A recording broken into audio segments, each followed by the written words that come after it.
Buenas noches. Sapamainisa Arun Tataptau.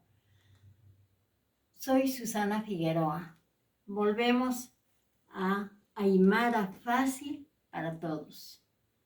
Aymar Aru Jasa Yatecaña. Lección 52. El agua y sus formas en la naturaleza. Kunay Iman Uma Uñjasi.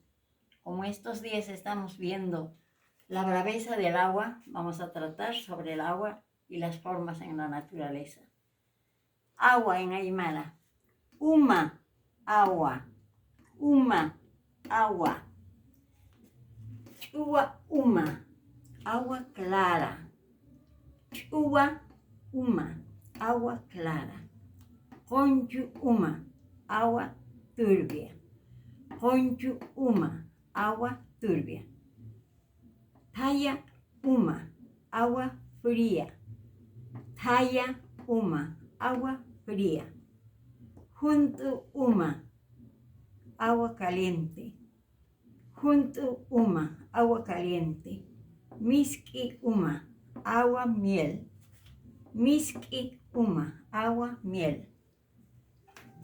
Llapi, uma, agua tibia. Llapi, uma, agua tibia. Haru, uma, agua amarga. Haru, uma, agua amarga. Moxa, uma, agua dulce. Moxa, uma, agua dulce. Hayuni, uma, agua salada. Hayuni, uma, agua salada. Tuxa, uma, agua hedionda. Tuxa, uma, agua hedionda. Estos días estamos viendo el conchu uma. En Lima está barriendo los barrios y haciendo caer las casas. El conchu uma, agua turbia.